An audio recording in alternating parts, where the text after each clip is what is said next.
दोस्तों नमस्कार। मैं प्रफुल्ल कोलख्या हूँ।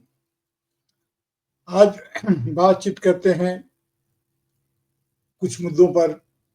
देखिए, बिहार में चुनाव है, हम उस पर चर्चा करेंगे। इसके पहले आपसे अनुरोध है कि कृपया इस चैनल को देखें, पसंद करें और सब्सक्राइब करें, इस प्रोग्राम को पसंद करें और दोस्तों के बीच में इसे अधिक से अधिक साझा करें, ताकि हम एक विचार प्रक्रिया की शुरुआत सही तरीके से कर सकें।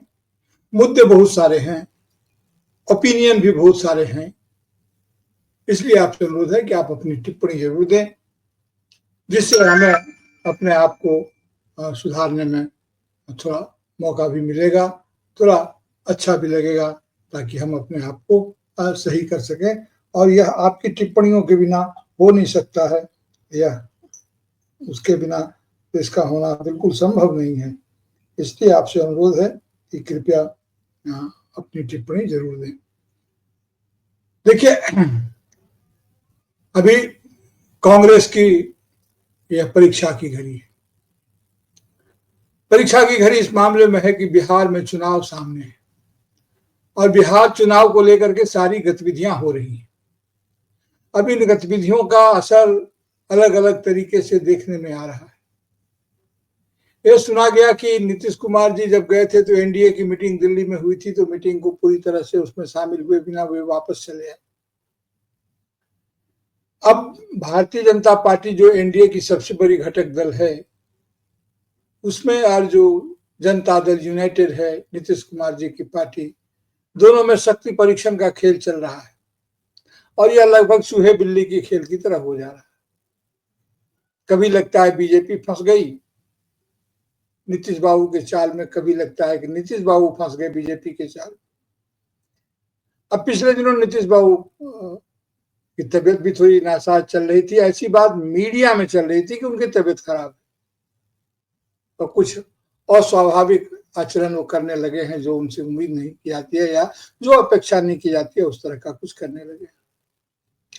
लेकिन राजनीतिक चाल सामने देने में नीतीश बाबू का कोई सानी नहीं अभी तक। वे एनडीए की गठबंधन में तो हैं, उसकी मीटिंग में जो दिल्ली में हुई तो उसमें वो उपस्थित तो हुए लेकिन शामिल नहीं हुए। वे ये जरूर चाहते रहे होंगे, यह अनुमान का विषय है, कि एनडीए की तरफ से मुख्यमंत्री का चेहरा उनको घोषित किया जाए। लेकिन कहा जाता है कि भारतीय जनता पार्टी ऐसा करने से बार बार हिचक रही है। अब नहीं पता कि उनके पास तो अपना कोई चेहरा है नहीं। उनकी मजबूरी है कि वे बिहार में नीतीश बाबू के बिना चुनाव लड़ नहीं सकते हैं और इस बात को वे अच्छी तरह से समझते हैं। दूसरी मजबूरी राजनीतिक यह है कि केंद्र सरकार जो इस समय में चल रही है, उसके जो दो समर्थक हैं जिनके बिना सरकार का टिके रहना बिल्कुल मुश्किल है, उसमें से एक महत्वपूर्ण घटक दल नीतीश कुमार जी का है, जनता दल यूनाइटेड है। तो उन्हें यह भी लग रहा है कि अगर जनता दल यूनाइटेड नाराज हो गया तो केंद्र सरकार पर भी आंच आ सकती है। लेकिन लोगों का यह भी कहना है कि जिस ताकत के बल पर यह लग रहा है कि इनकी आलोचना, इनकी ताकत के बल पर केंद्र सरकार को आंच आ सकती है, उस ताकत पर तो भीतर ही भीतर भारतीय जनता पार्टी के नेताओं ने अपना कब्जा कर लिया है। यानी जो उनका जो अपना मैकेनिज्म है वो उसके दबाव में वो आ गए हैं। अब इसे आप दबाव कहें या प्रभाव कहें, अगर कल किसी भी प्रकार की ऐसी कोई गतिविधि होती है और नीतीश कुमार कुछ ऐसा असुविधाजनक निर्णय लेते हैं, तो कई लोगों को लगता है कि जो उनका संसदीय दल है, वहां जो सांसद लोग हैं, वे शायद उस ढंग से अनुशासन न दिखाएं जिस ढंग से अनुशासन दिखाने की वो अपेक्षा रखते हैं। इस बीच में कई ऐसे सांसद जो गए, कई लोगों के नाम हैं जो जिनको नीतीश कुमार जी ने बहुत मान सम्मान दिया, लेकिन वहां हो जाकर के बीजेपी के हाथ का खिलौना बन गए और नीतीश कुमार जी के लिए बहुत सुविधाजनक नहीं रह गए थे, ऐसा माना जाता है। उसमें से तो एक आध महत्वपूर्ण लोग निकल भी गए और एक आध महत्वपूर्ण लोग निकलने की स्थिति में तो नहीं थे, लेकिन वे जहां भेजे गए थे वहां जमे हुए हैं। आप सारी बातों को समझते हैं। तो अब यह भी संकट है कि अगर वो समर्थन वापस लेते हैं तो कहीं वह मुहावरा न काम आ जाए कि बंद मुट्ठी तो लाख की, अब खुल गई तो खाक की। तो अब नीतीश कुमार जी भी और भारतीय जनता पार्टी भी इस चीज को महसूस रहे हैं, भाप रहे हैं। देखिए राजनीति क्या है, राजनीति चीजों को, उसकी संभावनाओं को, उसकी गतिविधियों को पहले सूंघ लेती है, पहले उसके अंदाजा लग जाता है कि मौसम क्या बदलने वाला है, क्या निर्णय का क्या असर होगा किस निर्णय का। तो एक तो ये मामला बिल्कुल फंसा हुआ है। दूसरा है कि बिहार में भारतीय जनता पार्टी का कोई वैसा नेतृत्व नहीं उभर पाया जिसका पूरे बिहार में एक जैसा प्रभाव हो, जिसकी एक जैसी छवि। तो अभी यह अगर नहीं उभर पाया है तो वे अपनी तरफ से किसी को मुख्यमंत्री तो का चेहरा तो बना नहीं सकते हैं। देखिए जो मध्य प्रदेश में हुआ, राजस्थान में हुआ, जिनको पुर्जी मुख्यमंत्री कहा जाता है या जिनका नाम स्लिप से निकला या जहां जैसे भी हुआ वो मुख्यमंत्री बने, वे अगर चुनाव के पहले मुख्यमंत्री का चेहरा घोषित कर दिए जाते तो वहां वह चुनावी परिणाम नहीं हुआ होता। ये सभी जानते हैं, सभी जानते ही नहीं, मानते भी हैं। लेकिन चुनाव एक बार अगर आप जीत गए, उसके बाद आप जिसे चाहे मुख्यमंत्री बना दें और उसका समर्थन अगर उसको हासिल रहे, उसके जो विधानमंडल के जो सदस्य हैं उनका, तो जाहिर है कि वो उनकी सरकार चलती रहती है। अभी राजस्थान और मध्य प्रदेश में तो इसी ढंग की सरकार चल रही है। तो उसी प्रयोग को शायद वो वहां दोहराना चाहते हैं। इसलिए भारतीय जनता पार्टी थोड़ा बार्गेनिंग के मूड में है और नीतीश कुमार जी भी काफी अपनी राजनीतिक दृढ़ता का परिचय दे रहे हैं।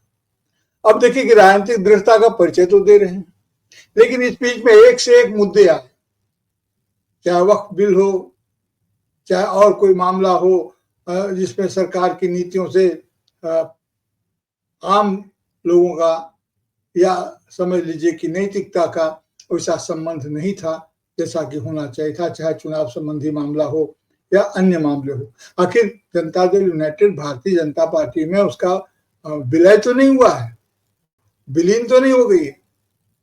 तो जाहिर है कि भारतीय जनता पार्टी के राजनीतिक हित, राजनीतिक स्वार्थ और जनता दल यूनाइटेड के राजनीतिक हित, राजनीतिक स्वार्थ में अंतर तो है, फर्क तो है, लेकिन ये फर्क लगातार मिटता जा रहा है।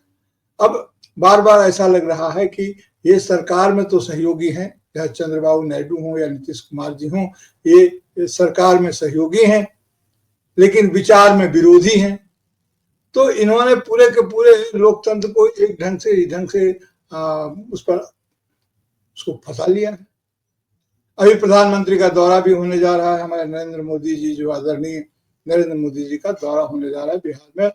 ऐसा सुना गया है, मीडिया में चर्चा है कि 29 तारीख को शायद बिहार आएंगे और बिहार में आएंगे तो जाहिर है कि बिहार की फिजा बदलेगी, उसका प्रभाव पड़ेगा और वो नए सिरे से फिर राजनीतिक गतिविधियां शुरू होगी।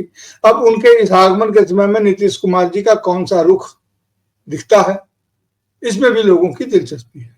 लेकिन मूल बात यह है कि उनकी जो राजनीतिक चुनौती है, वो राजनीतिक चुनौती उनको तेजस्वी यादव से मिल रही है। तेजस्वी यादव इन दिनों जरूर पारिवारिक मामले में कुछ उलझ फुलझ गए हैं, लेकिन उसका कोई बहुत अधिक राजनीतिक प्रभाव होगा ऐसा मानने में थोड़ी दिक्कत कम से कम मुझे तो है, क्योंकि यह परिवार की घटना है और जो उनके बड़े भाई हैं तेज प्रताप यादव जी, वो तो शुरू से ही उनकी गतिविधि इस ढंग की रही है जो बहुत अनुशासित या सामाजिक न्याय के परिप्रेक्ष्य में इसे उचित नहीं ठहराया जा सकता है। बावजूद इसके तेजस्वी यादव ने जिस प्रकार से बिहार की राजनीति में अपना दखल कायम किया, अपना प्रभाव कायम किया और लोगों में उनका समर्थन है, यह अपने आप में एक महत्वपूर्ण बात है। तो भारतीय जनता पार्टी या एनडीए दोनों की चुनौती तेजस्वी यादव है, और खास करके जब कांग्रेस का भी समर्थन उनके पास है और लेफ्ट पार्टियां भी काफी मजबूती के साथ महागठबंधन में से जुड़ी हुई है, और कुछ जो छोटे छोटे दल हैं वो आते हैं जाते हैं। इस बीच में एक और भी राजनीतिक खिलाड़ी प्रशांत किशोर उभरे हैं, उनकी जन स्वराज पार्टी ये सभी जगह से अपना उम्मीदवार खड़े करेंगे। अब उनके इस प्रकार से खड़े होने से किसका लाभ होगा, किसका नुकसान होगा, यह तो चुनाव परिणाम ही बताएंगे और उसी समय में उसकी समीक्षा हो सकेगी। क्योंकि प्रशांत किशोर की राजनीति में आवाज जितनी है उस सुर ताल उतना मिला हुआ नहीं है, यह सभी जानते हैं। तो सुर ताल के अभाव में भी वो अपना गाना जोर जोर से बजाए जा रहे हैं, तो उस गाने को क्या लोकप्रियता हासिल होगी, यह तो चुनाव परिणाम ही बताएंगे। उधर जो रामविलास जी की पार्टी है, जो चिराग पासवान के नेतृत्व में है, उसकी भी राजनीतिक महत्वाकांक्षा कम नहीं है, काफी बढ़ी हुई है और उनकी भी भूमिका अपने ढंग से इस चुनाव में असर डालेगी। लेकिन असल चुनौती जो एनडीए को है और जनता दल यूनाइटेड के गठबंधन को है और जो उनके गठबंधन में शामिल लोग हैं उनकी है। एंटी इनकम्बेंसी तो अपनी जगह पर है ही। तो काफी तेजी से चीजें घूम रही हैं बिहार में और उस चुनाव को लेकर के। लेकिन इस चुनाव में जो हमें जो सोचना चाहिए, एक जनता के, एक नागरिक के रूप में हमें ये सोचना है कि ये राजनीति, ये सत्ता की राजनीति, इनके राजनीतिक दलों के बीच में क्या उसको बोलिएगा आप, चूहे बिल्ली का खेल बोलिए या हिरन इसका शेर का खेल बोलिए, जो भी हो, ये एक दूसरे का शिकार करते रहते हैं। जनता की समस्याएं जस की तस बनी हुई है। सामाजिक न्याय का निश्चित संबंध किसी न किसी रूप में कहीं न कहीं लोकतांत्रिक अधिकारों की चूक से उपजे हैं, उन्हीं से पैदा हुए हैं। जो सामाजिक न्याय का संकट आज एक विकराल संकट बनकर रह गया है। राहुल गांधी जब पिछले दिनों दिल्ली स्टूडेंट्स यूनियन के से बातचीत कर रहे थे, उसके अपने साथ नेताओं से या उसके छात्रों से बात कर रहे थे, तो उन्होंने एनएफएस पर काफी जोर दिया, यानी कि नॉट फाउंड सुटेबल। ये लगभग नोटा की तरह का है। जैसे जनता को यह अधिकार है, यह विकल्प है कि अगर कोई उम्मीदवार उसे पसंद नहीं है तो वो नोटा का बटन दबा करके अपनी अभिव्यक्ति कर दे कि हमें कोई ये पसंद नहीं है। उसी प्रकार से एक व्यवस्था ये की गई है, नॉट फाउंड सुटेबल, कि योग्य सब नहीं हुए, योग्य नहीं, योग्यता की बात नहीं है, उपयुक्त नहीं पाए गए। यह नहीं कहा जाता है कि ये योग्य नहीं थे, क्योंकि उनकी योग्यता का पर तो सवाल उठाने की बात है। अब उपयुक्त नहीं पाया जाना कई कारणों से हो सकता है और वह एक ऐसा अपरिभाषित पद है, टर्म है, जिसकी मुश्किल से कोई जवाबदेही होगी। मेरे कहने का तात्पर्य यह है कि इस प्रकार से राहुल गांधी ने हवा को और तेज कर दिया। अब वो बिहार में इसका असर उनको दिखेगा कि उनके जो उम्मीदवार हैं वो सुटेबल फाउंड होते हैं कि नहीं। अगर सामाजिक न्याय नॉट फाउंड सुटेबल से परिभाषित होते हैं तो राजनीतिक दल भी, उनके उम्मीदवार भी नॉट फाउंड सुटेबल की श्रेणी में जनता के द्वारा रखे जा सकते हैं। लेकिन अभी बहुत कुछ होना बाकी है, अभी सीटों का बंटवारा है। कहा जाता है कि नीतीश कुमार जी आधी से अधिक सीटों पर उनकी मांग है कि उसमें से उनको जिनको देना होगा वो देंगे, यानी कि सीट शेयरिंग में डायरेक्ट शेयरिंग ना होकर के पहले तो भारतीय जनता पार्टी और जनता दल यूनाइटेड के बीच में सीट शेयरिंग होगी, फिर उसके बाद सब शेयरिंग की इंजीनियरिंग होगी, फिर नीतीश कुमार जी अपने हिस्से से मांझी राम जी हों, उनकी जो हम पार्टी है, या दूसरे दल है उनको कितना देते हैं नहीं देते हैं, ये वो अपना संभालें, वो उनके साथ सिलाई कर जाएंगे। और भारतीय जनता पार्टी भी जो छोटे दल हैं उनमें अपने हिस्से में से किनको क्या देती है, ये वो राजनीति तय करेंगे। तो जाहिर है कि इसमें तो एक दरार तो है ही, क्योंकि एनडीए में जब इस तरह की स्थिति नहीं है कि यह मान लिया जाए कि नहीं वो बिल्कुल एक है। एक उनका जो है जिस नट बोल्ट के आधार पर उनकी एकता फिक्स की गई है या फिक्स की जाएगी, एक की जाएगी, टाइट किया जाएगा, वह कभी भी ढीला पड़ सकता है। चुनाव के पहले भी, चुनाव के बाद भी जनता को यह मैसेज तो जाएगा ही। और जब वोटर होते हैं, बिहार में कहा जाता है कि जाति समूहों का राजनीति पर या मतदान पर काफी अच्छा असर होता है, उनकी काफी पकड़ होती है, उससे बहुत कुछ तय होता है। तो यह असर तो एक ही विधानसभा क्षेत्र में या एक ही चुनावी क्षेत्र में न होकर के ये तो कई इलाकों में होता है। इसका असर तो यहाँ से वहां जाएगा। और एनडीए की जो बात है और उसके भीतर के जो दरार हैं और उसके असर भी तो जाएंगे। तो कुल मिलाकर ये उनकी हालत है। इधर कांग्रेस की भी हालत ये है कि आरजेडी, और पिछली बार जब कांग्रेस को जो सीटें मिली थी, अब आप लाख कहें कि हमें जो सीट न जीते जाने लायक थी वही सीट हमें दी गई थी, तो जीतने वाली सीट कौन है ये तो जीतने के बाद पता चलता है, साबित होता है, पता आपको पहले से है। तो वे सीटें उस समय में आपने क्यों ली थी, और अभी अगर उसकी बात करते हैं तो उसका कोई वैलिड रीजन नहीं बनता है, क्योंकि कांग्रेस का स्ट्राइकिंग रेट बिहार में बहुत ही पुअर था पिछले विधानसभा चुनाव में। लेकिन यह भी सच है कि इसके बावजूद तेजस्वी यादव की सरकार नहीं बन पाई, हालांकि सीटों का अंतर या मतदान प्रतिशत का अंतर बहुत कम था, और इतने कम से सरकार चली बनी और इधर उधर सब होते रहे। अब नीतीश कुमार जी को ही ये फैसला करना है, वही अभी केंद्रीय व्यक्तित्व है कि एनडीए का भविष्य क्या होगा, वे क्या चाहते हैं। क्या उन्हें लगता है कि भारतीय जनता पार्टी किसी भी तरह से सामाजिक न्याय को सुनिश्चित करने में कोई दिलचस्पी रखेगी?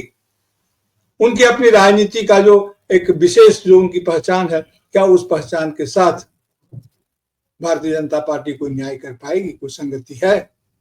लेकिन ये सब सवाल तो बेहतर राजनीतिक सवाल, मुख्य सवाल तो यहाँ सत्ता पर कब्जा जमाने का सवाल अधिक महत्वपूर्ण है कि वह कब्जा कैसे जमाया जाए। इस समय जो बिहार की स्थिति है, अभी आने वाले दिनों में और भी मामला स्पष्ट होगा, तब फिर हम इस पर बातचीत करेंगे। लेकिन अभी जो बिहार की राजनीतिक स्थिति है, उस राजनीतिक स्थिति में मिथिलांचल का एक इलाका अलग है, मगध का इलाका अलग है और भोजपुर का इलाका अलग है। इन इलाकों में किस प्रकार की गतिविधि होती है और किस प्रकार से राजनीतिक पार्टियां इसमें अपनी भूमिका तय करती है, अपने नेतृत्व को उभारती है, यह भी, इस पर भी बहुत कुछ निर्भर करेगा।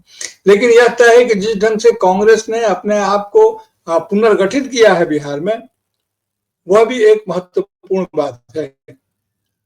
लेकिन इस पुनर्गठन के मामले में, पुनर्गठन करते हुए कांग्रेस यदि किसी भ्रम में पड़ जाए, या जो पॉलिटिकल रियलिटी है, जो राजनीतिक यथार्थ है, उससे आगे बढ़ करके अगर कुछ इस तरह की बातें अगर करने लगे, कुछ इस तरह का निर्णय होने लगे जो गठबंधन के लिए, महागठबंधन के लिए हानिकारक हो, तो अंततः उस परीक्षा में उसको दिक्कत होगी, उस परीक्षा को पास करने में, यानी कि सत्ता एनडीए से महागठबंधन के पाले में लाने में, जनता का भरोसा जीतने में दिक्कत हो सकती है।